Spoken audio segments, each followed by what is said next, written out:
Yeah, you're on air. Dr. Shikha? Yeah. Good evening, everyone. I'm Dr. Shikha Verma, Medical Advisor for Lupin Oncology. Lupin is an innovation-led transnational pharmaceutical company and is one among top 5 Indian pharma companies. And we pride in belonging to an industry which makes a difference in lives of the people. On behalf of Lupin, I welcome you all for today's session. And the topic for session is Grand Rounds in GI Oncology. For further proceedings, I would like to welcome our Program Director for the session, Dr. K. Govind Babu, Senior Consultant, Medical Oncologist at CG Bangalore Institute of Oncology. Over to you, sir. Thank you, Dr. Shikha. It's nice that Lupin has organized this and got us all together. So I think without further ado, let's get started. The first one is by Dr. Advait Gore. So Advait, I think you can get it started.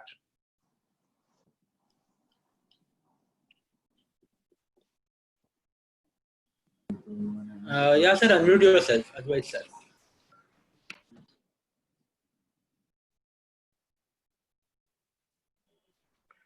Is my screen visible, sir? Yes, sir.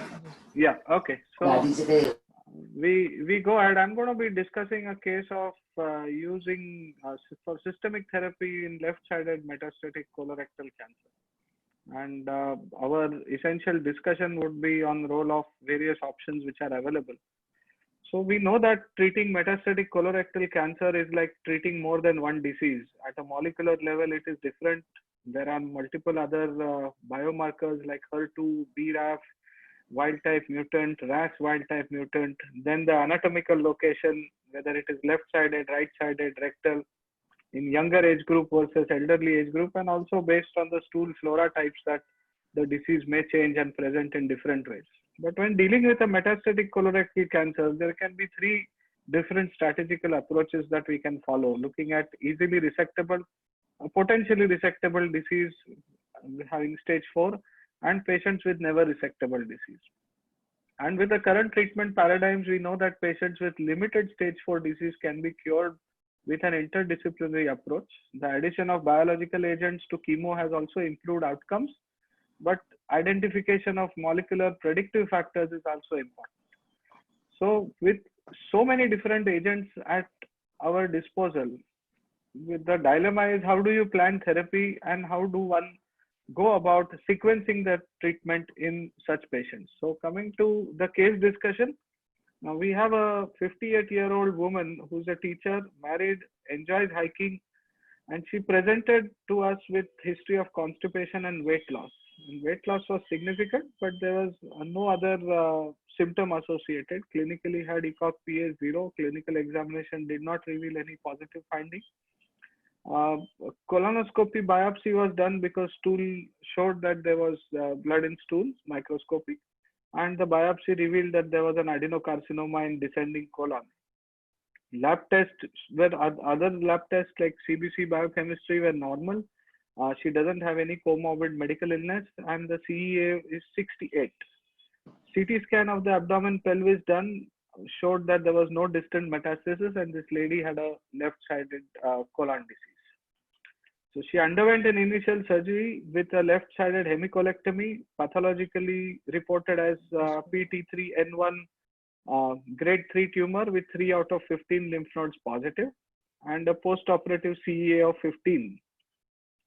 She was counseled by a medical oncologist and a surgeon to receive adjuvant chemotherapy, but refused because of toxicity concerns of neuropathy, which may remain long-term due to oxaliplatin. She opted to be in observation, and at 6 months follow-up visit, CT scan shows that there were nodes and there were some peritoneal disease. So we have a lymphatic relapse and a peritoneal surface relapse. Patient is asymptomatic. CEA done now was 266, and the pathology of the primary tumor was grade 3 adeno-CA at diagnosis. So my question to our panelists, what influences the treatment choice in metastatic colorectal cancer? How do you take a decision regarding that? Dr. Biswas or Dr. Bharat, if he is joined? Yeah, I'm here. Yeah. Yeah, Bharat.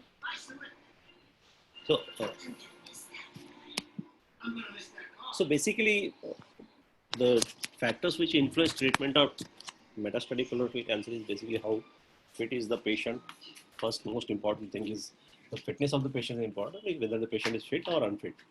Then start the biology aggressiveness of the disease, and as you have mentioned in your first slide, that there are various factors, that anatomical factors, molecular factors, and the disease burden. These are the factors which decide. So you are looking at a young, fit lady who refused adjuvant treatment, and she ended up in extensive disease in the peritoneum, which looks like peritoneal disease is palliative for me. So yes, I think even lymph node disease would be palliative for most of our patients. And the further workup then based on what molecular characteristics she is showing, as you have mentioned everything in the file. Nowadays, I would like to go for an NGS based, including the. Okay, yeah, we are coming to that. So we are coming to that. Yeah, Dwight, only sad thing for this lady is, she would have benefited with adjuvant therapy. So that is a sad part. Sir. It's a loss of opportunity for her, really sad. Yes. Yeah. So I don't know how we can push such people to really take adjuvant. Take adjuvant therapy. Yeah. Okay. Thanks. So, so we actually before decision making, I thought of these points for molecular markers as to what is undoubtedly needed before decision making, and this is actually for benefit of students here. Yeah, Bharat. Yeah, before coming to the further workup, when she refused for the adjuvant chemotherapy, and she is into hiking or she was into hiking, she must have refused because of the absorption related peripheral neuropathy. So we should counsel such patients for at least 5FU based or capecitabine or oral tegafur based therapy, because there is a data for 70 plus patients that Abzal plant adds little to the 5FU. Basic backbone is basically the 5FU leucovorin. So you have some oral drugs which can be given without lesser toxicity. So and even with the IDEA study, you can do with only 3 months of K-pop in such situations which are low risk stage 3 also. Correct. So if this lady has only 3 nodes and she's T3N1, she fits into the category of IDEA study of low risk stage 3. Definitely, 3 months course is ideal for her. And the risk of neuropathy would be the least with 3 months of K-pop, rather than giving 6 months of K-pop or 6 months of FOLFOX also. So this is a discussion on basically what markers do we ask for before we actually decide whether we look at RAS status only, whether we look at expanded RAS, whether you would look at RAS, BRAF, look at RAS, BRAF and MSS status, and whether all of that information is actually less relevant than the PET CT scan, which already shows that there is disease. Any idea about this, what one would do? Dr. Biswas, Bharat, Ankur, if he is here.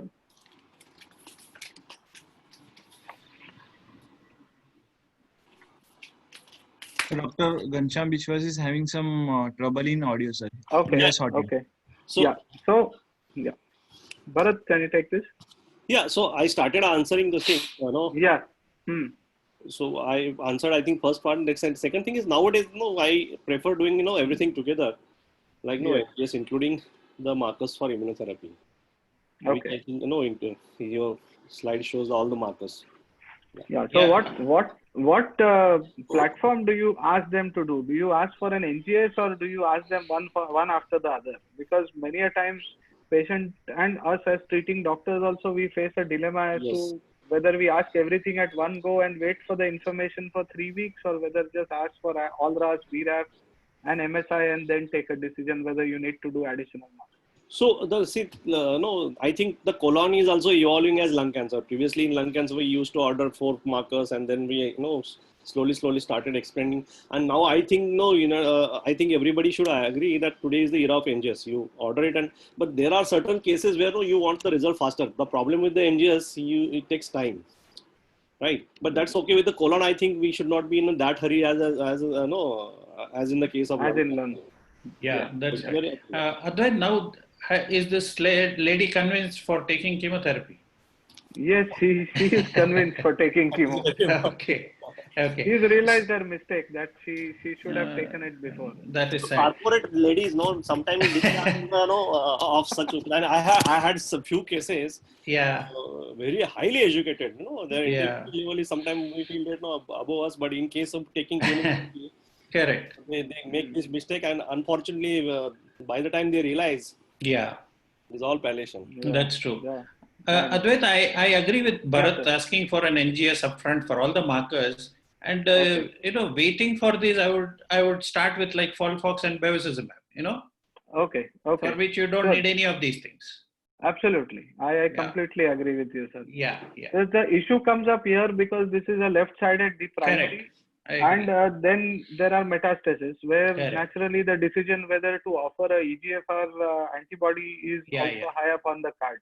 Correct. But I think, sir, that decision mainly depends, and whatever the data has been there in anti-EGFR, it is mainly for patients who have liver-limited disease in whom you want to do a potential liver resection, Correct. and Correct. not that much for patients with peritoneal disease or lymph node disease. In fact, That's right. patients in these two categories were the ones who did not do that well with the anti-EGFR inhibitor. Correct. Correct. So coming to that, the next part of the discussion was on whether RAS and BRAF mutants are different from double wild type. And obviously they are, because they carry a different prognosis and they also have a different response to treatment.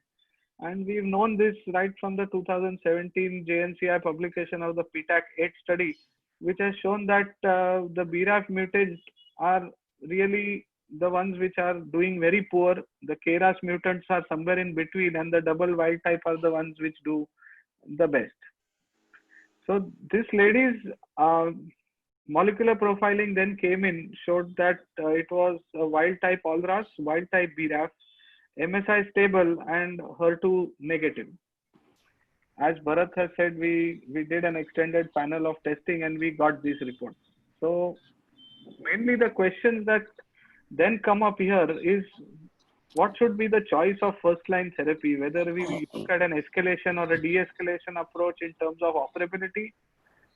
There is a lot of data coming in for salvage cytoreductive surgery and HIPEC for patients with limited peritoneal disease in such situations with metastatic colorectal cancer. The choice of targeted treatment, there are certain treatment strategy related questions in which whether we would give maintenance or give a stopgap, whether we go ahead with treatment beyond progression. And naturally, there is a question of local regional treatment in terms of what would be the role of surgery. I think now we would come to the question regarding the first line therapy as to the choice, and Govind Babu sir has already given his preference. I would request the others to give their comments. Sir mentioned about using combination chemo with bevacizumab even without waiting for the NGS report to come in. So, Bharat, can you take this up? Yeah, I agree with Dr. so Ghanshyam? my choice also, for sometime it is like comfortability with the bevacizumab. Now, whether the triplet or doublet, before that, I would like to take this case to for a discussion where I would like to discuss with the peritoneal surgeon. And that upfront we have to take a call whether this patient is going to come for surgery in the future, even if it is unresectable now. That is an important point after the fitness of the patient. That decides what doublet or triplet. If it decides as a palliation, then I would not go for triplet. I would go for doublet with bevacizumab. The most important point from your graph that double wild type are the best. Yeah. So why it is important? No, you have at least that option in the future or now using panitumumab or cetuximab, along with sequentially with the VHF. That is why doing upfront all molecular things are very important. So, absolutely, you really made the point very clear. Ganesh, I see you have joined us. Ganesh is a dear friend and a GI hepatobiliary surgeon at Hinduja.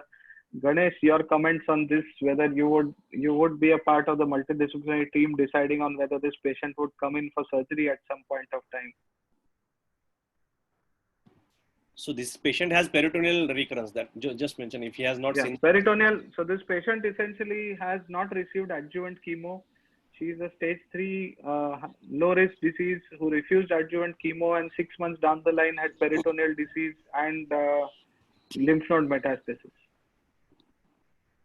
I think Ganesh is appearing frozen. We'll come back to that. Yeah, Ganesh, please unmute yourself. Also, Dr. Vishwas has joined. Can you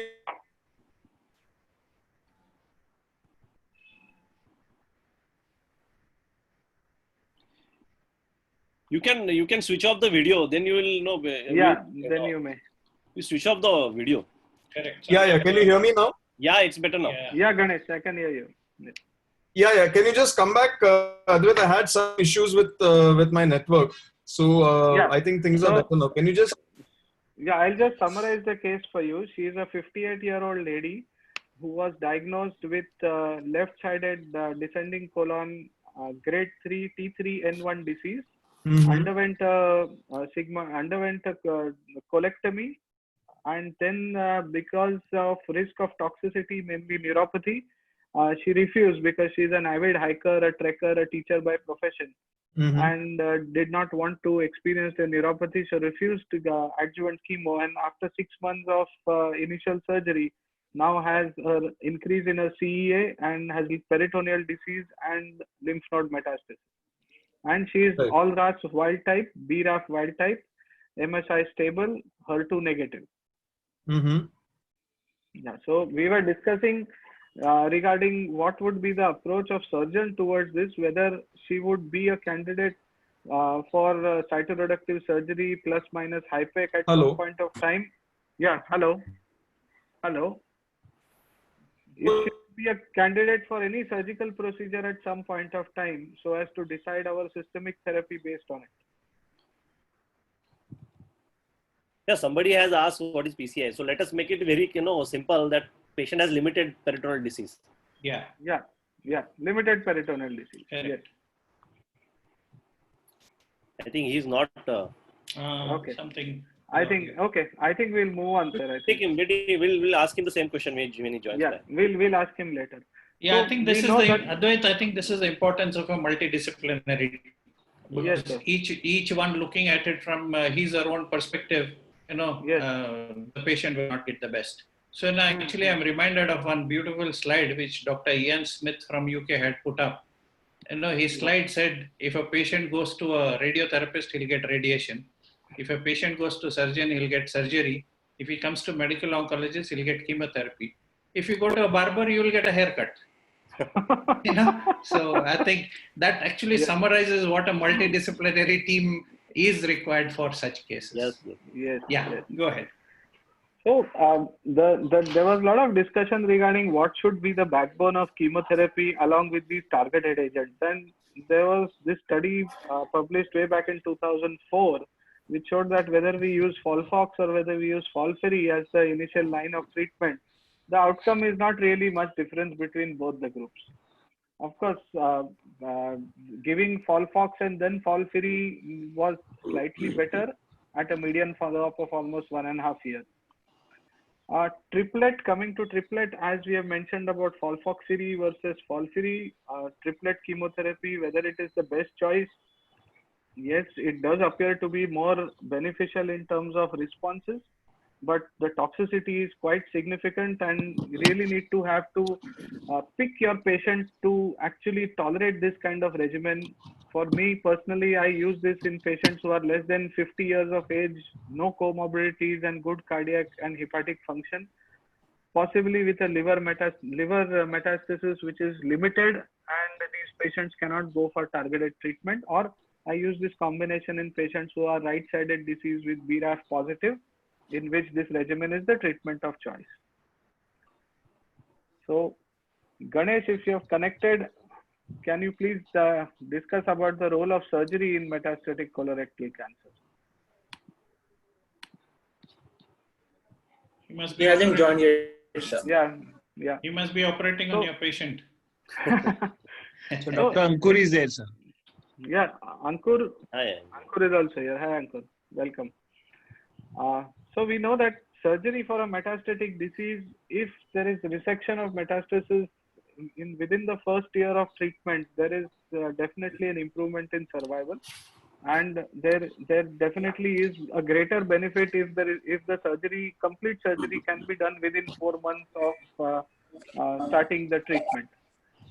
Now, in RAS wild-type tumors, we know that there are multiple choices in terms of cetuximab, panitumumab, and BEV, and the chemotherapy backbones also differ.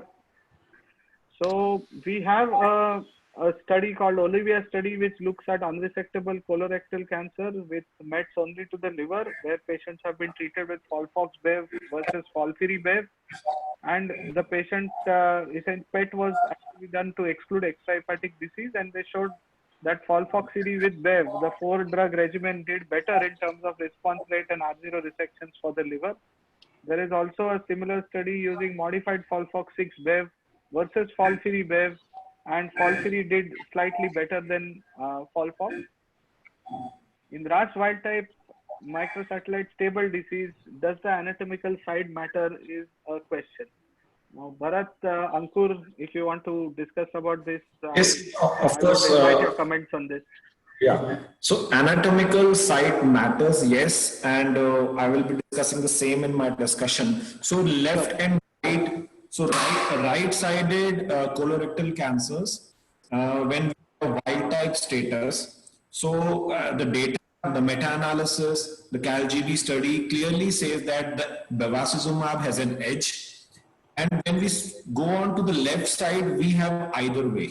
We have either way to choose cetuximab or bevacizumab, but in right side, the literature and the data clearly says that it's bevacizumab which has an edge in the survival benefit. However, at point when the tumor is borderline resectable and when you're giving it in a neoadjuvant setting, so we usually imaging and we do evaluate these patients after 2 months of therapy, which is 4 cycles with or without bevacizumab. However, when I think there's a problem with my video. However, when when I have to give first time chemotherapy, I will start with FOLFOX. The bevacizumab will be added time depending upon the EGFR status. So I won't be able to give more than 2 to 3 cycles of neoadjuvant bevacizumab, and then I have to do a liver resected surgery or a main CRC surgery. So in that case, FOLFOXIRI will be one of the options where we can even omit bevacizumab. Yeah, I completely agree with this.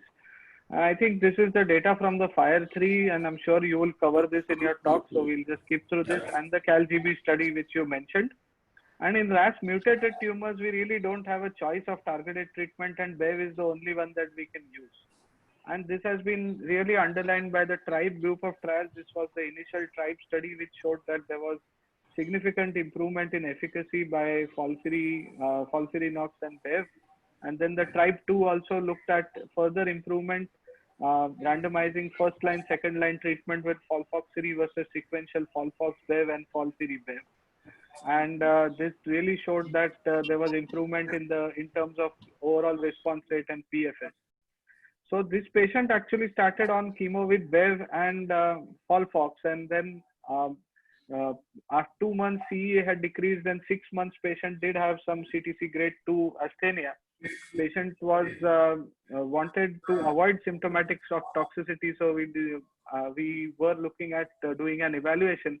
And at 6 months, the follow-up CT scan showed that there was a minor response, stable disease according to RECIST, no tumor-related symptoms, there was mild neuropathy, and CEA had come down. So what would be the preferred management here in this situation out of all? Whether we stop treatment, then until progression, then treat, continue with BEV alone, continue with a fluoropyrimidine, either 5-FU or capecitabine, or a combination of fluoropyrimidine plus BEV, or continue with FOLFIRI. Anyone, Bharat, Ankur, Dr. Ghanshyam Biswas, So in Babu So I think the data of maintenance therapy. So when we talk about maintenance therapy in CA colon, it is always the bevacizumab with either a capecitabine or a fluoropyrimidine derivative. And there is a study of in VEGF inhibitor. Yes, this is the Cairo 3 study. The Cairo 3 study. Bevacizumab versus observation alone. So we have been using bevacizumab alone or cetuximab alone in our practice, but the literature always says that we have to either combine with 5-FU or capecitabine. Same is the data with panitumumab, which is the Valentino study. So combination maintenance therapy is the rule whenever we have to do it. Absolutely. So wherever possible, dual maintenance using a fluoropyrimidine backbone and bevacizumab is what is followed, and the same was used that this patient initially looked at Folfox Bev, then Cape Bev, and then suddenly vanished, went trekking in Ladakh, and then came back within 4 weeks with CA increased and nodes have also increased. So in such situations, what do you do if there is a disease progression within a month to 6 weeks of stopping treatment? We know that suddenly stopping bevacizumab does lead to a flare-like reaction.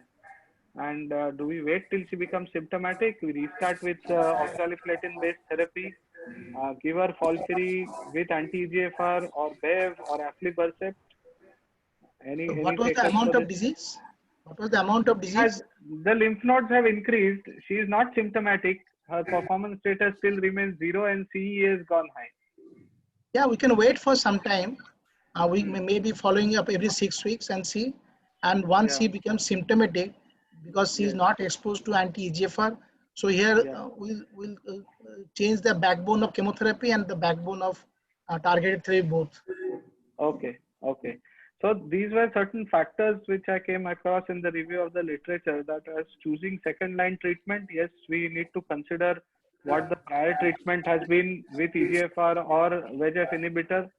If there is progression within 6 months on prior VEGF inhibitor, or if then there is a possibility of re-challenging the same.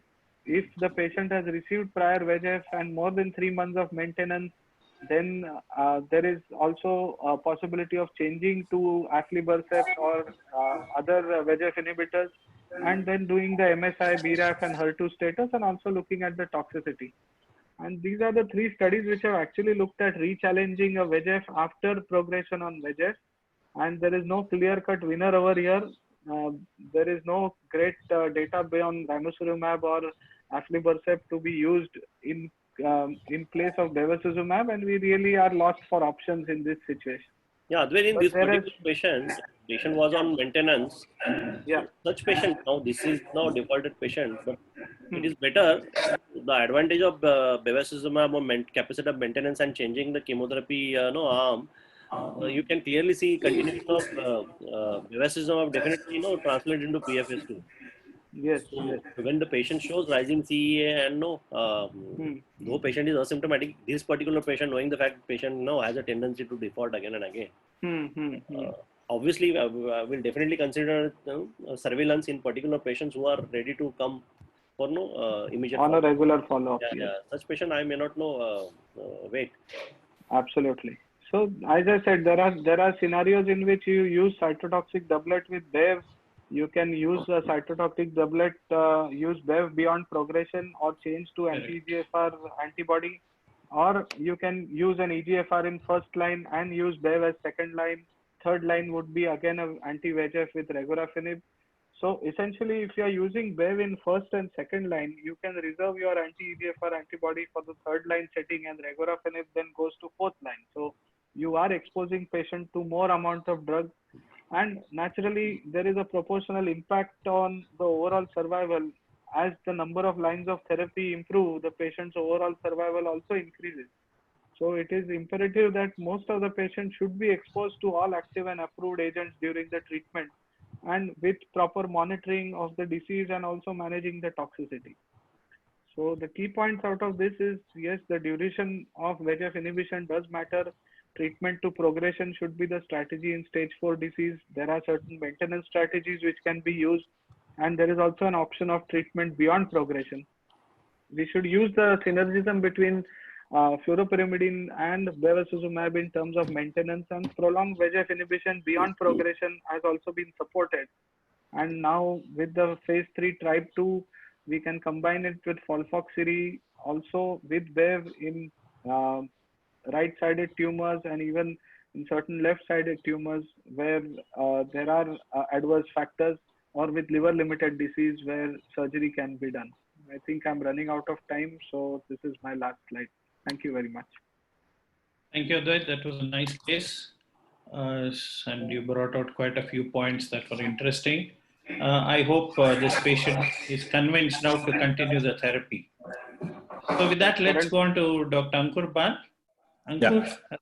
Thank you so much, sir. I don't need to introduce you because everybody knows you. Yes. So I'm Ankur, and thank you, Dr. Govind Babu, and thank you, Dr. Advaita Gore, Bharat Bhosle, Ghanshyam sir, and Dr. Ganesh Nagaranjan. I think these are my panelists, and sorry, I'm not on camera because my camera has a problem. So this is bevacizumab concentrated meeting, and so this next 30 minutes we will just discuss that 80% of the time. 80% of the time you are correct if you are using bevacizumab, whether it is a left-sided tumor. So and with straight away with this slide, 80% chance that you will be using bevacizumab in your practice. And I will be straight away asking Dr. Ghanshyam Biswas, in view of the generic bevacizumab, in view of the cetuximab and panitumab is too costly. So what is your say? How comfortable are you using upfront? I would, without even testing KRAS and RAS on a left-hand side tumor, to start with bevacizumab and your favorite FOLFOX or FOLFIRI-based chemotherapy in a metastatic colorectal cancer. Yeah, Dr. Ankur, sir, you're correct. So most of the time you'll be right if you're using bevacizumab as the backbone of targeted therapy and whatever chemotherapy. So you'll have only 20% chance, and that too only on the left side if you're talking about the first line therapy where you have scope for anti-EGFR. So whether you choose cetuximab or panitumab, we know that they are interchangeable, though we know that the scientific data of cetuximab is more. So we are very comfortable with bevacizumab and the chemotherapy arm. So in this next 30 minutes, we'll be discussing what is this 80-20 figure and how we actually get it. And as Dr. Advaita also said that how to use bevacizumab, even if you have used it bevacizumab first line, can we use it on progression? That was a TRIBE2 data. And what next is that FOLFIRINOX with bevacizumab in a fit patient. We can use this 4 drugs regime to get the best response rate and make it resectable if we can. So Dr. Bharat, so very similar question, you have been asked this question multiple number of times. On what factors your treatment choice define in metastatic colorectal cancer? Actually today's discussion started with this question only. So yes, I will repeat again. So basically, first and foremost important factor is the patient, right? Yeah. The fitness of the patient, whether the patient is fit or not. And then comes the secondary points, whether patient has not many comorbidities or without comorbidities. Then comes the tumor factors, like we do molecular characteristic, and we have discussed, nowadays we order NGS. We have all the information, and then you can choose the treatment. Backbone of the therapy is definitely 5-FU-leucovorin has to be there, either IV or the oral formulations, capecitabine or Luporal, or whatever, because that is the available alternative in the country. And then we choose based on the anatomical location, right or left, if it is a dual wild type of a disease. So these are the factors we take into account. So as Dr. Govind Babu says, even going to barber is not easy. Barber will also ask you further questions, how well cutting you want, short, long, design, not to me, but rest of you. So it's patient characteristic, it's tumor characteristics, is the location of the tumor, is the most important, which is coming is the molecular characteristic and continuing molecular characteristic. There are plenty of studies coming which says that the circulating tumor cells recheck the KRAS and RAS status, the NEO-RAS study, of course the patient preference, the quality of life and the toxicity profile, and most important, the financial toxicity which my patient will be able to bear with this anti-EGFR or anti-VEGF of the world. So therapy has to be tailored according to the patient needs and of course according to the science which is required. Good. Yeah. Yeah, so financial toxicity is going to increase with the MSI positivity coming high. Yes. And in our post-COVID era as well. Yeah, so everything else is cheaper now. Yes. So molecular characteristics we have now stable. We have MSI high. Another amplification which is HER2, BRAF mutant versus mutant, and RAS wild type versus mutant, and anatomically right and left, and certainly the performance status of the patient. Previously, Dr. Gore has already talked that left and right-sided tumor are totally different. So just a brief, Dr. Ganesh, if you are there, can you just brief me about the overall survival of these left-sided and right-sided patients, Ganesh? And if not, then Dr. Ganesh, Dr. Gore can comment on that. Dr. Advait. So we know that Ganesh, I think, is really not coming online. So I think the left and the right-sided disease are embryologically completely different. And even when we look at a situation wherein we are treating these patients in the adjuvant setting as compared to the metastatic setting, there is difference in outcomes between these patients.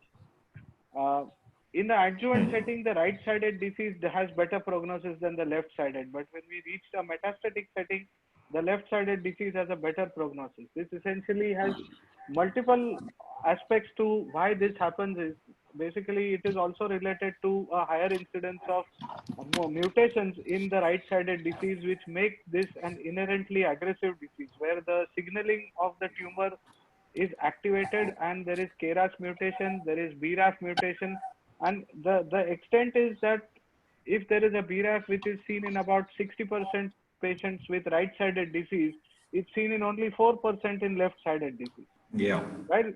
There is also MSI high status in the right-sided, which really makes these inherently resistant to chemotherapy, and that's the reason why we are seeing data of triplet chemotherapy, where you need to use an aggressive regimen using the best drugs possible to get a response in these groups. So very, very rightly said that left side, right side, adjuvant setting or a metastatic setting, and MSI, BRAF, KRAS mutancy, even HER2 positivity, they left side and right side. So asking this question to Dr. Govind Babu sir, I would say in last 3 decades of your practice, what has changed in CRC? So you must have seen those 5FU and leucovorin era. You have seen this targeted era, and now we are moving on to the immunotherapy era, and particularly the surgeries, the RFAs, the TACE which have been doing. So how, sir, how have you seen this huge paradigm shift and giving this output to your patients? Dr. Govind Babu, sir. Yeah, when actually I started my oncology practice, we had leucovorin and 5FU, that's all, for any patient with colorectal cancer. So from there, we have come a long way. And the typical slide that anybody shows in a colon cancer treatment is how we have progressed in terms of survival over time because of better chemotherapy drugs. And yes, that is the slide I was talking about. So it shows how we have progressed over time from using just 5FU leucovorin, then came in our oxaliplatin, then irinotecan, and the biologics. And to that, actually, what's helped us is our understanding of the molecular biology of the tumor. And we know that it's so important that you look at all these molecular characteristics, because that is when you can do very well. And you were talking about left-sided, right-sided colon cancers. Now, actually, there is data to say that the rectal cancer is not the same as left-sided colon cancer, because there are distinct molecular signatures that are different. So that is how we have understood colon cancer today. And because of all this, we are now able to see that their survival from just a few months is going well beyond 24 months. So that is a great difference that I've seen in the last 3 decades. Yeah, even the panitumumab study, the PEAK study, which says the survival up to 45-50 months. And over in last 3 decades, the amount of surgery which has been happening in colorectal cancer, the amount of high-tech surgeries, the radiofrequency ablation, we have been using SBRT to unresectable liver, and we have used especially TACE also in those liver-studded tumors. which have helped, and certainly adding of biologicals to the chemotherapy, and Dr. Govind Babu said, cetuximab, panitumab, Avastin, progression, beyond progression, tribe 1, tribe 2. So these are the all measurements to increase the output. And the third point is that identification of predictive factors. Believe me, this circulating tumor DNA cells in circulating in colorectal cancer, where we actually see the RAS status, whether it has been retained or it has been mutant. So where the cetuximab and panitumab can be reused or not used according to the molecular factors. And certainly the immunotherapy is coming our way, especially in high colorectal, and this year ASCO update that we can use immunotherapy upfront in these colorectal cancer. And what I have seen in my 1 decade of practice is that these generics and low cost of such drugs, bevacizumab was seen as luxury, and I used to, and one of our non-Delhi medical oncologists used to say that bevacizumab makes beva. Beva means a widow. So it used to extract money. Now it's available at certain cost, where many people, and we have been more using this bevacizumab because of generics and the low cost. So these are the factors which have increased our patients' survivals and our own experience with this biological agent. So as Dr. Govind Babu said, that now we have a luxury, but this luxury at times becomes disadvantage. So we have to choose and pick up these blocks, and we have to fit in patient XYZ, who will fit with bevacizumab, who will fit with cetuximab, panitumab, who will require again re-challenge of these drugs, and so forth onwards. So this is the evolution which Dr. Govind Babu was describing, that this is ever changing, and we will have certainly more number of graphs to start with. So as Dr. Gore was also mentioning, so we have 2 signaling pathways, EGFR, VEGFR. We have to choose one of them in the left side, or in the right side, bevacizumab has a advantage. So as all my panelists agree, I would take this question myself. Yes, we consider sidedness before treatment selection in first-line colorectal cancer. And as Dr. Ghanshyam said, we at times use bevacizumab as a blanket biological, irrespective of the RAS status, if we feel that the patient may or may not able to bear the cetuximab cost, and he does not have any contraindication to bevacizumab. So I'm coming on to this simple case, which was operated in 2019, a sigmoid colon, which is a left-sided colon, and he took adjuvant Capox with grade 1 neuropathy, and CEA became normal. And then it finished in August 2019, and in January this patient had abdominal pain, weight loss, multiple liver metastasis, retroperitoneal lymph nodes, and lung metastasis as well. And on molecular analysis, the primary analysis was that KRAS, NRAS was wild type, BRAF was wild type, and it was microsatellite stable. And our fellow colleague in surgical oncology has termed it it's unresectable in view of multiple liver involvement and the lung involvement.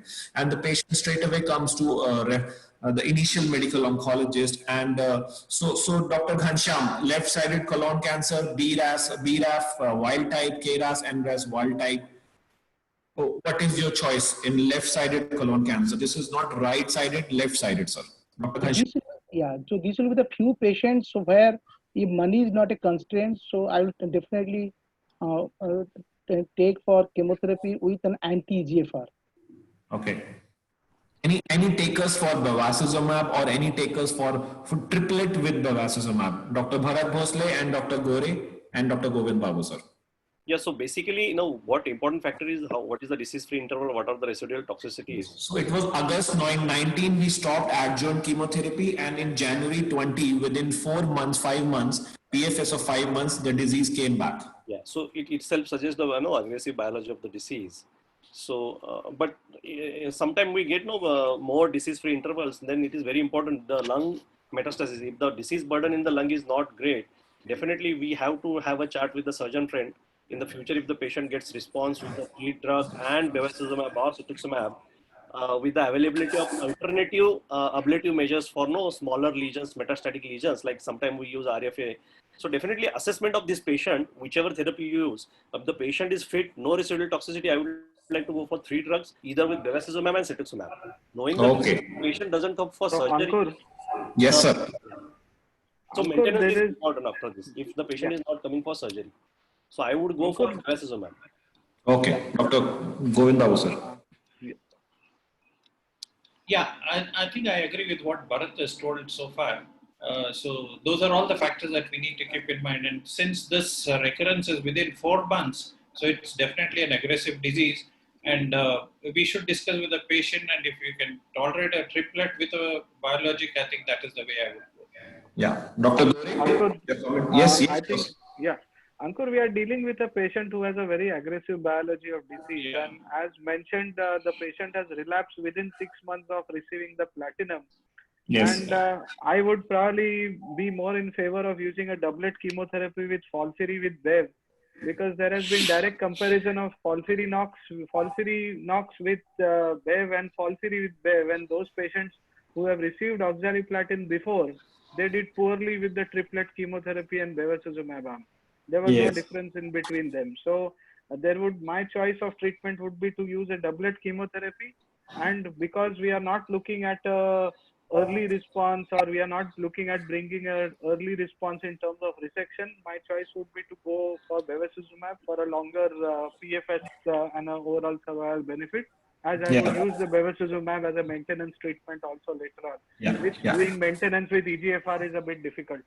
Yeah, so rightly said by Dr. Gore, and I would not also disregard Dr. Ghanshyam Biswas. So Dr. Gore said that those patients who have failed, I would say this patient has failed adjuvant therapy and within 4 or 5 months platinum resistant or failed oxaliplatin. The data says that anti-EGFR won't work, but I would not disregard Dr. Ghanshyam Biswas. He wants to use FOLFIRI with cetuximab, and that is also one of the options. So house is divided, both are right answers, but yes, we have to choose and take this patient as a poor prognosis. Had it been a right-sided colon cancer, then I would jump on the answer to say that sideness matter. And since this patient is not a surgical candidate and patient has received platinum oxaliplatin with 5-FU 4 months back, so either a bevacizumab with single agent irinotecan or a FOLFIRI with bevacizumab would have been certainly my choice in a right-sided had it been a wild type or a MSS stable.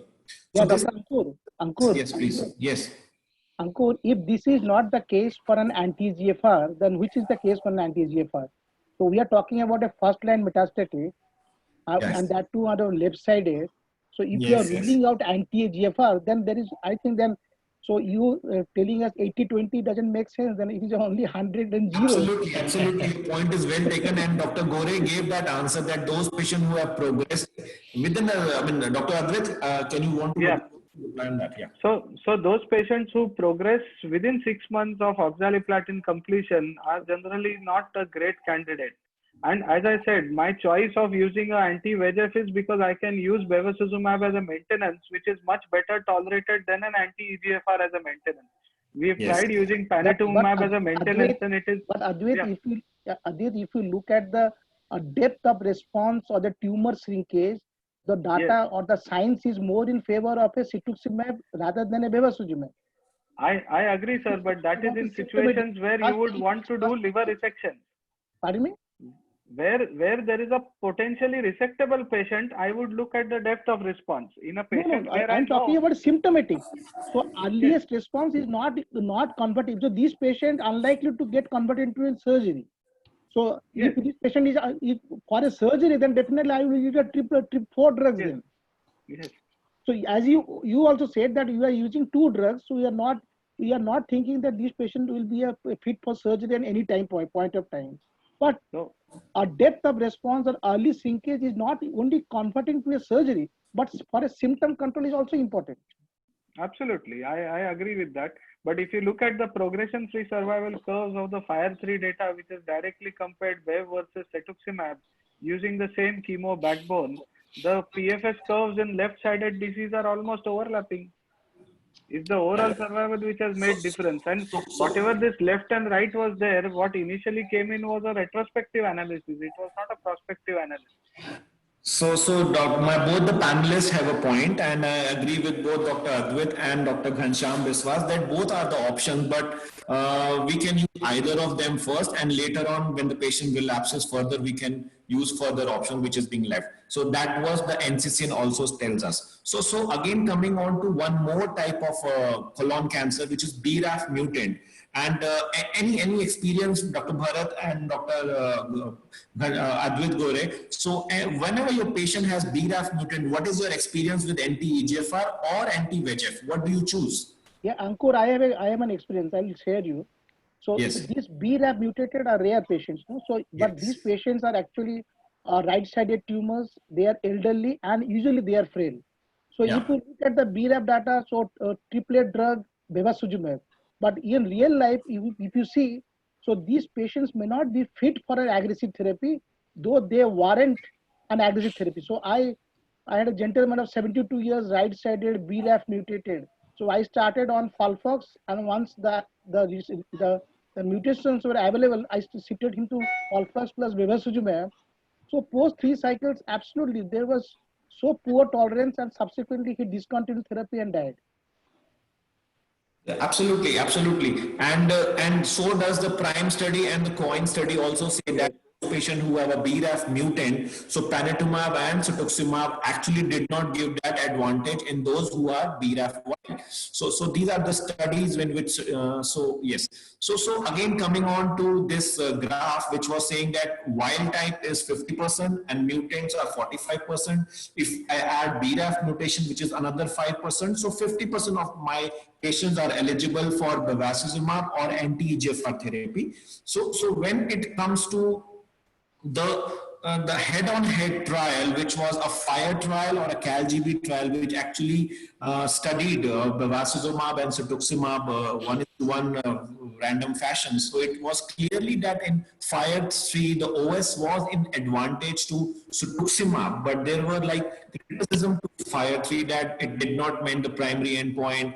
PFS was identical with respective of cetuximab or bevacizumab. There was a lack of third party, late divergence, and low rate of second line therapy in the bevacizumab. So there was a criticism which was published in JCO 2015 when we come to upfront uses of cetuximab and bevacizumab, and this was the comment in NCCN as well, that lack of third party and low rates of second line therapy in bevacizumab group. So cetuximab was not that favorite, which FIRE 3 showed.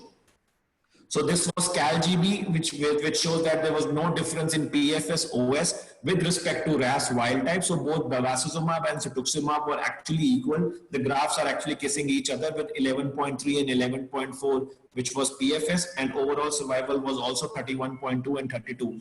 So irrespective of the RAS status, if we choose even bevacizumab upfront, that is equivalent to cetuximab even in the wild type.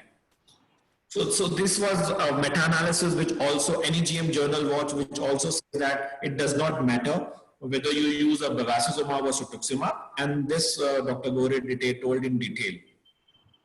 So coming on to my 80-20 sidedness, that so if my all RAS mutant is 45%, my BRAF is 5%, and my RAS wild type left person is 30%. So I have left with 70% of the time when I use BRAF state, when I use the bevacizumab, it is right. So it is coming to 70-30. So left-sided tumors are 30% and rest all RAS wild type right side and BRAF mutant patient, my bevacizumab is the choice of therapy. So NCCN 2019 also says that cetuximab and panitumumab confer little, if any, benefit to patients of metastatic colorectal cancer if the primary tumor originates on right side. So panel believes that right-sided tumor, you should use cetuximab or you should use bevacizumab. However, I mean, the stalwarts in colorectal cancer says that patients with right-sided colon cancer shouldn't be treated with cetuximab, and the left side can go either way. And this was Excel Grothy, which says that Folfox plus bevacizumab undisputedly is the most common first-line therapy in colorectal cancer, regardless of the sideness and regardless of the RAF and BAF mutation. So this is which was presented his paper in 2019 in ESMO conference. So we, apart from this RAS, RAF, KRAS, NRAS, and BRAF, we have two other things, which is microsatellite instability and HER2. Quick answer from Dr. Bharat Bhosle. You do it upfront or you do it later on? Yeah, again, we have already answered this. We do all this marker upfront. As you said, no, we started our discussion because we know that now therapy is also approved in the. So there is a meaning, there is a sense to do it upfront in another way, that those patients who are microsatellite high, patient with microsatellite high colorectal tumor benefit more from bevacizumab than from cetuximab. This was again a JCO paper 2019 with bevacizumab earlier. They have a median survival of 30 months as compared to cetuximab and other arms. Again, Dr. Ghanshyam, you get HER2 positivity in colorectal cancer. So what is your status? How do you treat them differently when you have HER2 overexpressed colorectal cancer? Dr. Biswas. First of all, for a metastatic colorectal cancers, besides the RAS, we need to do BRAF, MSI, and HER2/neu in the sense that if any one of these is positive, BRAF or HER2/neu or MSI, so this positive means though if they are candidates for an anti-EGFR, but they won't respond. So that has been shown with BRAF also and HER2/neu also on MSI. So we have done around in a metastatic colorectal cancer around 45-50 patients of HER2/neu. So I am yet to see a HER2 positivity or overexpression in a case of metastatic colorectal cancer.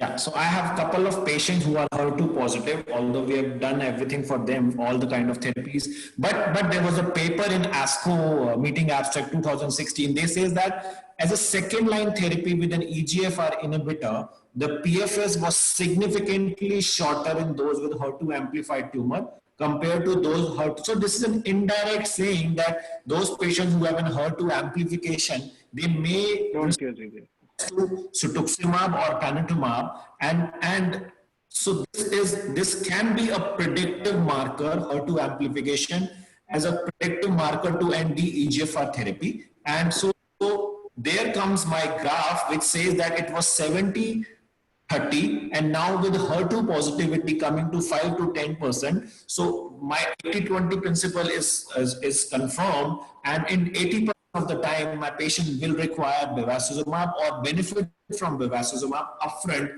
irrespective of the sidedness.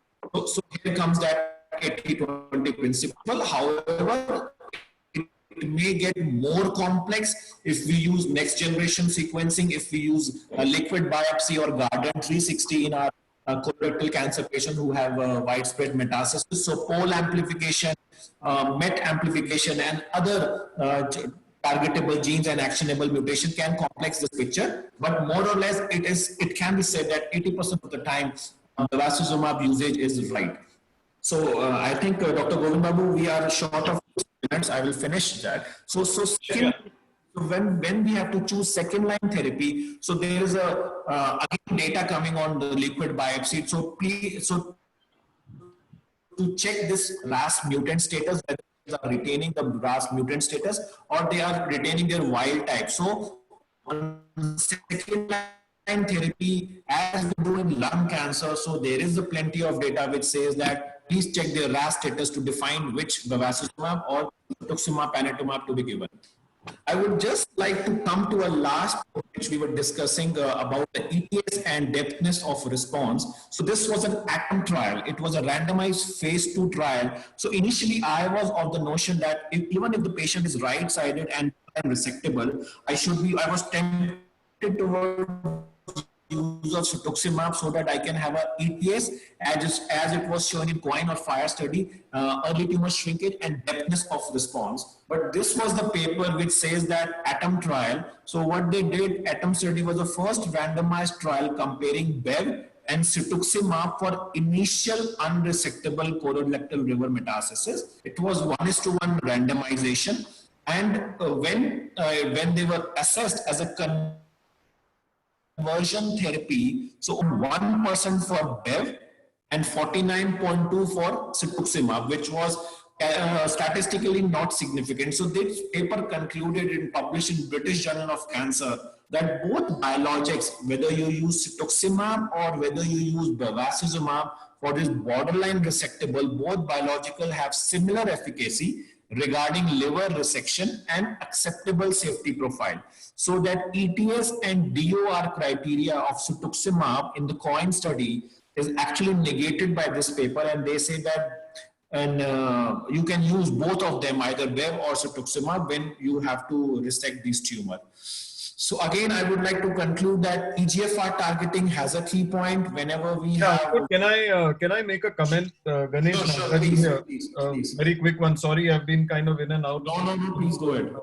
So, I understand that, at most medical oncologists and with a lot of these studies, you tend to believe that there's not too much difference. But when we look at major liver resections, we've definitely found a lot of bevacizumab having been given along with FOLFOX. We definitely do have challenges in terms of the extent of liver resection that is possible. There are issues in terms of bleeding. So, we cannot wish away the issues that we still face with bevacizumab, especially with very major liver resections. Yeah, so absolutely right, Dr. Ganesh. We have to look at this patient. So we as a medical oncologist doing MDTs with colorectal cancer, so we actually evaluate after 4 to 5 cycles or 4 to 6 cycles. We do not go beyond it. And usually patients get 2 to 3 bevacizumab, then we have to stop so that a major surgery can be done. So I think we are overshooting our time. It's already 6:31, and we gave a right message that bevacizumab, if used properly in a personalized setting, can give a similar advantage like cetuximab. But however, as Dr. Ghanshyam Biswas insisted, we have to use this molecule judiciously for best of our patient survival. Thank you, and over to Dr. Govind Babu. Thank you, Ankur. I think we've discussed almost every aspect that was required, and Dr. Ganesh joined us towards the end. I think it's very, very important that we discuss upfront for these patients in a multidisciplinary. Also has a look at this patient up front, then we can actually tailor our treatment better for our patients. Thanks, Ankur. With that, now I'll call upon Dr. Bharat Bhosle. I think he also doesn't need any introduction, and he's going to talk to us about UFT in colorectal cancer. Again, a case-based discussion. Yes, Bharat, all yours. Am I audible now? Hello. Yes, sir, you are audible. Yes. Bharat, you can sing, and we can understand that you're Bharat Bhosle. Well, let me. You can see my slides also, right? Yes. Go to full screen. That's all. Yeah, just put it on full screen. I'm going to do that. I have to do this. Okay. Thank you, sir. Sorry. Yeah. So basically, almost most of the publications have been discussed nicely by Advait and Ankur. So nothing to talk about trials, so many trials. So we'll see, what we are doing in real life. So I have chosen 3 of my cases, rare scenarios, where we have discussed in metastatic colorectal cancer. Definitely we have a role of maintenance, and that is why we are. And the another thing is the biosimilars. The biosimilars had made it very easy because we can offer them now as a maintenance. So that is the beauty of bevacizumab biosimilar, and we see it is translated into the survival. So I'm talking about utility of UFT, that is tegafor-uracil, Luporol. That is the only available alternative to capecitabine 5FU in India. And I would like to proceed with my cases. How to jump to the next slide here? Hello. Click on the screen and then use your. Sorry. Yeah. I'm not used to it nowadays. Everybody now, someone else is controlling your slide. That is how. So this is a 56-year-old gentleman from the Jaipur. So this gentleman, why I remember, because I am not actually administering him treatment, but every decision he takes from me and then go back to Jaipur and gets the treatment done. It's been last 5 years he's alive, and today also I have done a telephonic consultation with him. Interesting story. So he had all the comorbidities: hyperthyroid, neomercazole, diabetes, hypertension, and he presented with some emergency with a partial obstruction. He had a left iliac fossa pain, and the CT suggestive of there was a big cecum and ileocecal mass with multiple liver metastases in both lobes of liver. So Dr. Ganesh can contribute here in this particular case. So this patient was referred to me by my GI oncosurgeon friend. The patient underwent emergency right hemicolectomy, and during the surgery only the surgeon decided, because he was expert in high volume GI center, he decided to take out few of the metastases, not all. So he addressed one lobe, and this is the histopathology you can see. On follow-up, so we did the PET scan afterwards because it was not available at the baseline. It was the CT scan of the abdominal pelvis. So on the PET scan post-operatively, there was nothing in the lung. There was a doubtful nodule, which subsequent PET scan showed stable.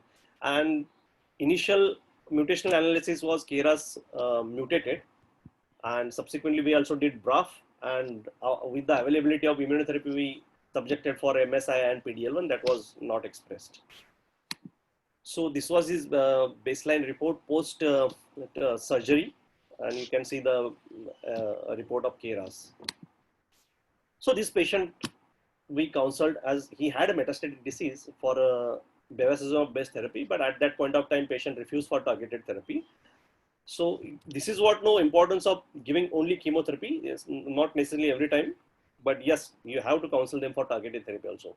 So with the 6 cycles, the patient responded nicely. Because he had a lot of comorbidities, I decided to give 2 drugs, not 3 drugs. And subsequently, after 6 cycles, looking at the good response, the surgeon again decided to intervene and to do the metastatectomy. So Dr. Ganesh, are you there? He's not there. Okay. So subsequently, we continued the chemo. Ganesh is there. He's there on the. Dr. Yeah, I'm there, Bharat. Tell me. Yeah. So the question I need to ask. When do you know if you have resected one lobe? So what is the ideal time to get the patient for curative resection? Because this patient did not have the lung metastasis. Right. Emergency, the right hemicolectomy done at the same time. The surgeon addressed the part of the liver. Yeah, I got that. Yeah. So now I would have. I mean, in my opinion, if you're doing an emergency surgery, it's. I mean, and if you're not able to clear out the entire liver, probably a little. Far-fetched to kind of do a few and leave it behind. That would be my opinion. So I would probably address the colon first and then give chemo and go ahead with the liver subsequently. Got it. Now, having said that, I think just the fact that it is bilobar doesn't make it unresectable. What is most important is the distribution of lesions within the liver.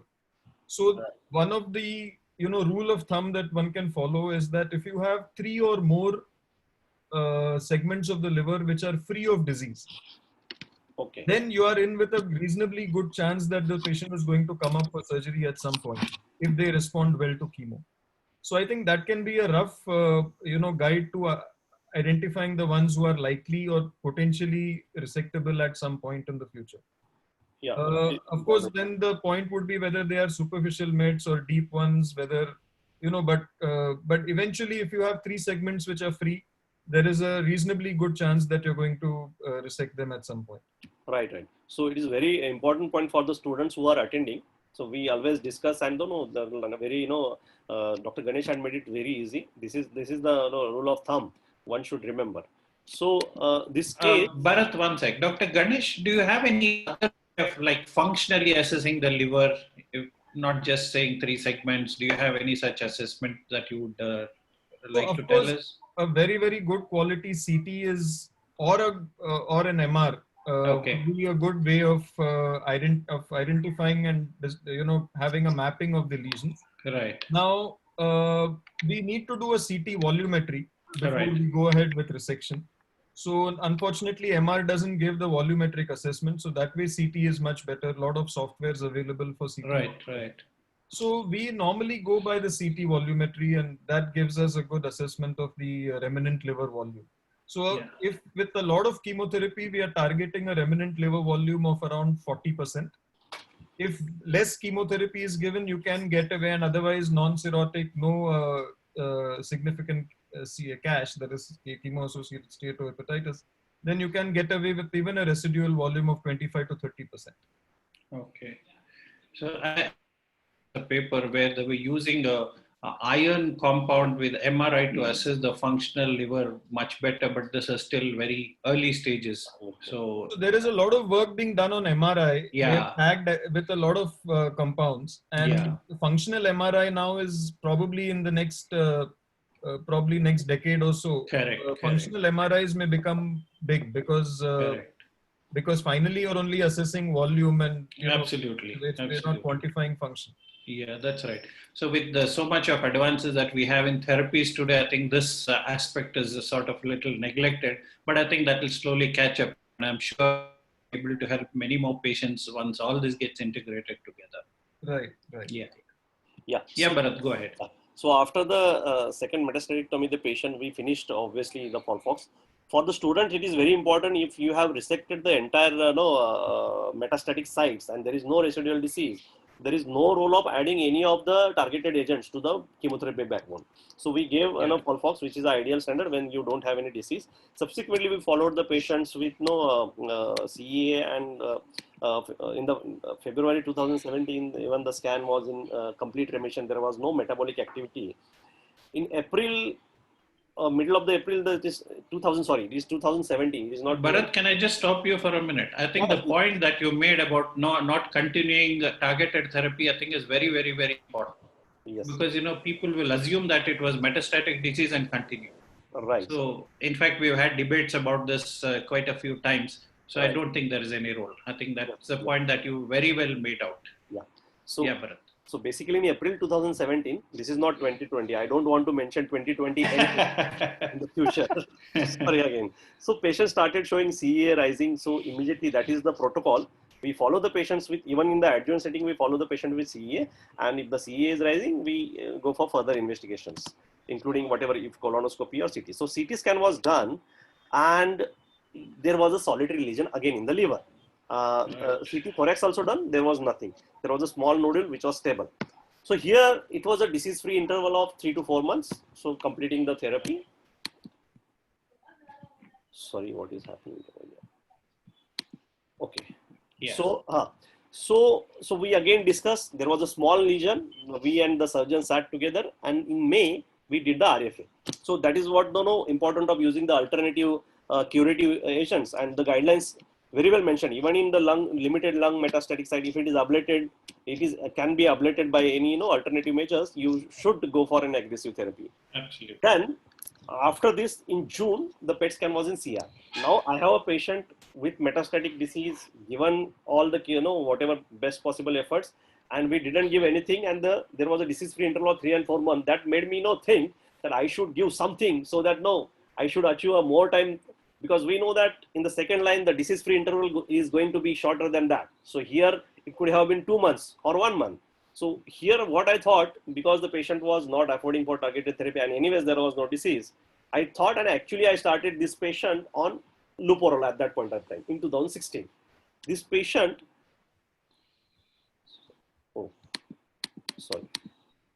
yeah. So this is the scan where we ablated, and then what you do, I would like to come to Advait. If this is your case, then how do you go about just observing because there is no disease after the RFA, or you offer something? I think this patient definitely has an aggressive disease, that you have done everything possible, including maximum rival resection, and then within 4 months, if there is a disease which is recurred, it obviously indicates that we are dealing with a bad biology of the disease. And he does have a RAS wild type, his BRAF, RAS mutant, BRAF wild type disease. And I would keep him on some maintenance with a fluoropyrimidine group of drugs, whether capecitabine, whether 5-FU-leucovorin, or whether Luperal. I think it would depend on the patient characters and also what kind of toxicity one would want to avoid. Yes. I am very comfortable using Luperal in such situations because it doesn't have the toxicity of capecitabine like hand-foot syndrome, and it's much better tolerated. And I've had patients with such situations going on for 1.5 years with single agent Luperal as a maintenance treatment. Although there may not be too many clinical guidelines, or there may not be clinical trials to back this up, but this is what the practical experience in many of us actually do this. Sir, Govind Babu sir, your experience? Yeah, I think this is a good point. In fact, I have one patient who has finished 4 years of Tegafur. Oh. And she was an elderly lady, so she did well, but there was some residual disease. After some time, because of the toxicity, we had to stop. So I put her on that, and she's tolerating very well. In fact, unfortunately, her husband passed away during this time. Oh, She is now, she's almost 75, 76 years, but she's tolerating very well. So this is one of the longest ones that I have had. So good to know that, this because toxicity is very minimal. Exactly. And there is a data that UFT has an equivalent efficacy as compared to 5-FU-urine or the capecitabine. So this can be offered because there is less toxicity. Yeah, in fact, Advait and me were discussing before we started, we had a drug called Carcidox. That was also a good one, but they've stopped manufacturing. So this is a very good alternative that we have. Yeah. So we should share this experience because this drug has never been used by masses. Exactly. In fact, that is what we discussed also before you joined. I said all of us have some patient and we should collect all the data and look at real world experience. Why not? That is a good idea. Sure. So real life, this patient actually, who had a disease-free interval of 3 or 4 months. Yeah. So this patient continued with the normal CA till the next year's January end, when the CA started rising. And we got a second PFS disease-free interval of 8 to 9 months in this patient, which was 3 to 4 months before without offering anything. So definitely some kind of maintenance, not necessarily targeted, definitely offers an advantage. So at the end of January, again the PET scan was done. You can see patient had lung metastasis. The liver was normal. Now it started. The story started in lung in 2018. So that is what the importance, as sir also mentioned, Advait also mentioned, the toxicity, the maintenance agent, the ideal quality of the agent which we use for maintenance is the lower toxicity. We don't want to hamper the quality of life. Otherwise, that importance of maintenance loses. That's right. Yeah. So coming to the next case, so I have chosen the real life cases. This is another patient of mine who was 65-year-old female. She had diabetes, hypertension under control. Presented with PR bleed, and the evaluation shows she has a malignancy of the colorectal with extensive liver metastasis. Now coming to Dr. Ganesh, the patient of we clearly know that even the medical oncologist can say this is not a patient for surgeon. So this patient was like that, extensive metastasis. You could not see the liver, normal liver in the PET scan. The patient also sees that there is something problem with the liver. The entire liver is like like a light. Right. So this is unresectable disease. So as we discussed initially, we don't go for anything, and I started immediately without thinking of KRAS wild type or mutated. I chose this thing, mFOLFOX6 with bevacizumab. The bevacizumab I added in the second cycle. We started with first for some reason, because patient had partial obstruction. It was a rectal tumor. So Dada, coming to you, Ghanshyam Dada, can you hear me? Hello. Yeah, please. Yeah, so when you come across such patients, if suppose this patient is wild type, both wild type, so how do you approach? Because you were mentioning about the responses you get with cetuximab. So this patient is rectum with wild type of both wild type BRAF and this thing. So do you consider cetuximab plus? Yeah. So in this patient, so you need, besides the RAS, so BRAF and HER2/neu and the MSI, as I said, so if all are wild type and the HER2 is not overexpressed and MSI is stable, so I think this is a candidate for a combination chemotherapy with a doublet and an anti-EGFR. Okay, so that is also an option. Yes, I agree with you. So this patient we give decided to give 6 cycles. We completed, and patient had excellent PR, the liver lesions into complete remission. So coming to Dr. Ganesh. Yes, Bharat. So suppose in the beginning, if I personally feel that this is an extensive disease, because this was seen by a surgeon and he said, Bharat, it will not come for surgery anytime. But looking at the scan, there was excellent response in the liver. So metabolically, there was no disease. Right. So do you think such patients we should give an option of, because patient has primary in the rectum. Now there are different protocols coming up, short course RT. So suppose there is excellent response, what we should do? We should give a RT to the rectum and then continue systemic therapy, or we should enter a surgical approach also should be there. So it's tricky. I believe this patient also had peritoneal disease. Yeah. So she had one nodule, absolutely one nodule. The rest peritoneum was clear. So right. So it is tricky in the sense that when you begin with extensive liver metastasis, as you mentioned, that every segment of the liver is completely studded with metastasis. In my opinion, irrespective of how the response goes, it is usually only a temporary phenomenon. And, realistically speaking, we are never ever going to look at a curative situation for these patients. I mean, you can have a great response and that persists for some time, and then eventually you're going to have disease coming back. So I'm not so sure how much, being aggressive with surgery in such patients really helps, because now, as far as addressing the primary is concerned, it depends on whether the patient is symptomatic in any way or no.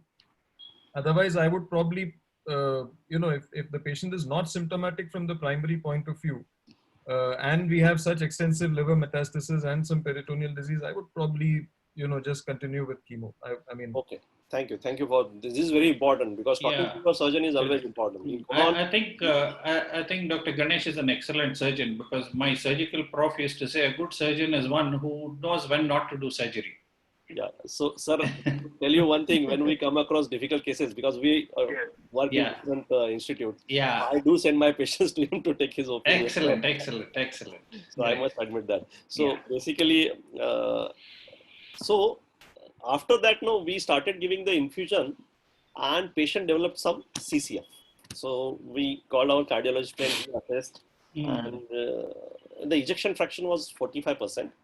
So drop in ejection fraction was not the only contraindication to stop the 5FU. There are guidelines where you do re-challenge in the ICU setup. So in the subsequent cycle, again, there was a problem and it dropped to 40%. So we have taken all those precautions and we admitted in the ICU. So in such scenarios, Advait, I'm coming to you. So how common you face this scenario? 5FU, it is a big problem, but what is the percentage? I think it is not that common, because 5FU is the most commonly used drug, and as sir said, it is right from the beginning. It is that was the only chemotherapy which they had the option. So Bharat, 5FU cardiotoxicity when used in FOLFOX and when used in head and neck in a TPF, we've seen different toxicities happening. The cardiotoxicity is also different. And we've seen that most of the 5FU cardiotoxicity happens after 72 hours. So in patients who are on day 3 of 5FU during the TPF regimen, they are the ones who have higher incidence of 5FU cardiotoxicity as compared to someone who's receiving FOLFOX or FOLFIRI or infusional 5FU for 46 hours. The first thing which I would like to say is that it's not very uncommon, but we need to be vigilant. If you're vigilant, then you'll start picking it up. As a resident, we started picking it up, and the common thing to look at is to just check the pulse rate of the patient every time that you're going near it. And asymptomatic bradycardia is one of the first signs of 5FU cardiotoxicity. So if patient is actually having a pulse rate which was higher at the beginning, and now after 5FU has been started, if pulse rate is around 60 or less than that, I would be really careful in this patient, that this patient may be the ones, because this is because of the vasospastic mechanism by which this bradycardia occurs, because the AV conduction blockage happens at this level. So it's basically coronary vasospasm. So you stop the 5FU or use orciprenaline to push up the heart rate. Many of these patients can recover, but we've also lost patients once in a while to this, because if this happens at night and sisters have not seen or not recorded the pulse in a proper way, suddenly the patient may have a massive cardiac arrest also. Yes. Ghanshyam sir, would you like to share your experience 5FU toxicity, especially colon cancer? We will not talk about head and neck cancer. Because I'll put some words as Advait said about head and neck cancer, because we are running a head and neck cancer trial. So he's right that we see more often more damage in head and neck cancers usually, because we are running a trial where 5FU and platinum versus a 5FU platinum with a test drug in head and neck. So I had 4 deaths out of 9 patients. So the protocol was amended by Dr. Raghunath Rao and we shifted to Paclitaxel.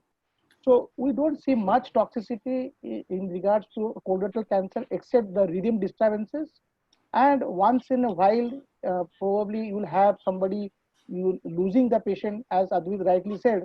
So if somebody, your resident or sister has missed at night time, otherwise you stop the drug and you re-challenge. If you have the same episode second time, then probably you will omit 5FU in the subsequent cycles. Yes. So coming to Govind Babu sir, so what is an alternative in such cases? Because we tried re-challenging the 5FUs, then you cannot re-challenge. Again, capecitabine has the same problem. No, it is ultimately it's a 5FU oral congener only, and it also causes cardiac problems. And so, what are the options we should look for such cases? Alternatives to 5FU. Advait, you can take this question. Yeah, so alternative to giving 5FU is one that you can look at other options like oral capecitabine or tegafur-uracil. There are other safer preparations like S1 or TAS-102 which have been used. There is also use of single agent irinotecan, as many people have used that, and even EGFR inhibitors can be used in patients who are wild type RAS along with single agent irinotecan as one treatment option of choice in such patients where the 5FU toxicity does develop. But oral capecitabine is quite safe, but even then the risk is less, but it's not zero. Luperal would be a good option. Tegafur-uracil would be a good option there. S1, TAS-102, both are not available here. There are certain situations wherein I think TAS-102 is just recently going to be launched now, but we would have some option in the future. Yeah, so we have other options like S1 TAS, but that is at this moment that is not available. Yeah. And UFT has a comparison with the 5FU and capecitabine, so the cardiotoxicity is comparatively less. Because there are certain animal data where basically tegafur-uracil is a combination of two drugs where uracil is a DPD inhibitor, and ultimately what happens, the 5FU is not degraded to the endpoints metabolites FBAL and F citrate. These are the cardiotoxic metabolites, and in the animal study it has been found that these are the reasons for the cardiotoxicity. So ultimately the cardiotoxicity is less as compared to 5FU and capecitabine. So coming to the last case. Bharat, I just want to make a comment here about the 5FU toxicity. It is, like everybody said, it is an important thing that one must remember. But one thing I've come across is, I think we also need to check who is manufactured this 5FU, because we have had this issue in the past.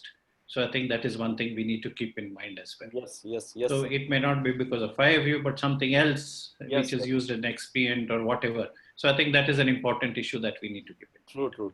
So first thing for the students, again, remember that you not blindly blame the drug, because it has happened in the class. You have to go back, get the vial, what is administered, what was the substitute, what was the solvent used for it, what was the weight for it. These are very, very important, not only for 5FU, each and every drug of oncology. Every drug, absolutely.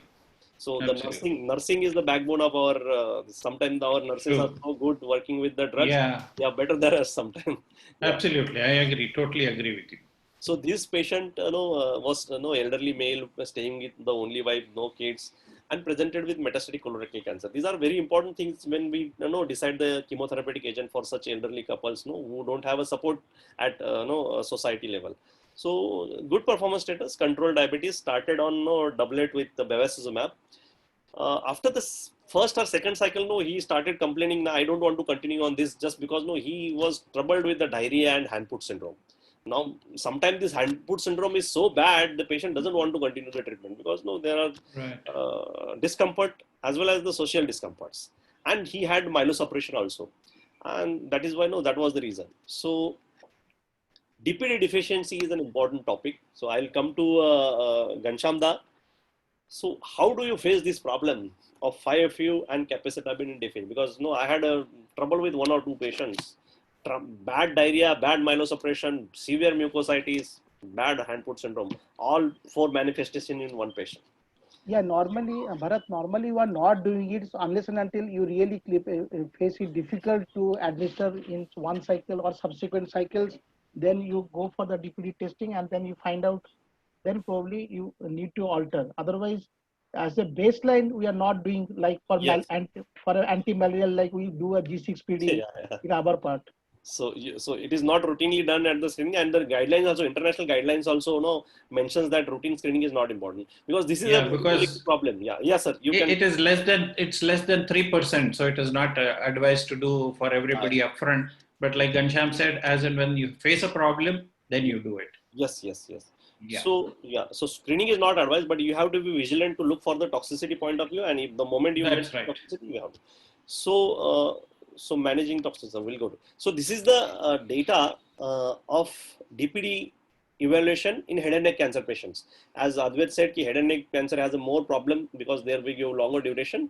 And this is the data by Vijay Patil and Dr. Kumar Prabha's team from Tata Memorial. They looked at all these 34 patients based on the toxicity. You can see the toxicity, severe mucositis, diarrhea, myelosuppression. They subjected 12 patients who had severe toxicity, grade 3-4 toxicity. And of the 12 patients, 11 were mutant. So toxicity evaluation is very important to pick up this mutant population. And 11 out of, because it is highly selective, so that 11 out of 34 is a higher percentage, but in the general population, it is less than 2.5% or 5%. That is the, I think that is the overall incidence among the general population. So here, they, in the head and neck cancer, they obviously, modified their treatment. But what happens in colon cancer? So this is a series published of 5 patients in which they, there was severe toxicity. Again, here you can see we demonstrate complete absence of severe toxicity in all patients and cycles analyzed. So in 5 patients, 22 cycles were 5-FU after the toxicity stopped, and they used tegafururacil. So in 22 cycles, absolutely there was no toxicity. And you can see here in the first cycle, these patients had toxicity. They looked at the mutations. 4 out of 5 patients had a heterozygous mutation. And you can see the initial patient received 5-FU based chemotherapy, developed toxicity, and from cycle 1 to 5, they used UFT. Subsequently, the dose was increased, and 90% of dose of UFT was well tolerated without any toxicity. So this is what data and encouragement for us to use this alternative whenever we have such patients. So tegafururacil is a viable alternative, as we discussed, to oral capecitabine, S1, or 5-FU leucovorin. It has a comparable efficacy that is documented. It has compared with the 5-FU leucovorin and capecitabine. Better safety profile, that is very important. Then it may be preferable in high risk patients who shows high risk toxicity like DPD, as we just saw in the previous slide. Elderly patients, as Sir Govind Babu sir mentioned, one of the patient is on tegafururacil for 4 years. That is fantastic data. And sometimes the patients with renal dysfunction. So if we look at the capecitabine, below certain level of GFR capacity, you cannot use capecitabine. So below 30. So these are the subset of patients you can try this. And again, we saw case of cardiotoxicity where definitely there is a scope to use it. And UFT further assumes more importance in particular today's era where we try to shift the patients from IV chemotherapy to oral therapy. So today, again, because of COVID, I think this drug has come back to consideration. And we need more and more well-designed, maybe as Sir mentioned, we should have a collaborative group and we should collect our data, because we discuss in small meetings about personal experiences. We should put all that experience together to have a good data. And thank you, Lupin, for giving the opportunity to discuss these cases. Thank you. Over to Sir. Thank you, Bharat. I think those were nice cases. And as you also mentioned, I think we should all collect all the cases that we have and publish it as a real world experience. Yes. So I think over to Lupin people. Thank you so much. On behalf of Lupin, I thank each one of you, our program director and expert faculty, for today's session, for giving us time and for a wonderful discussion. Thank you so much. Have a great day ahead. Yeah, Shika, I think again, I would reiterate that you look at some sort of a mechanism to collect all this data of patients across India, and maybe we'll look at a publication.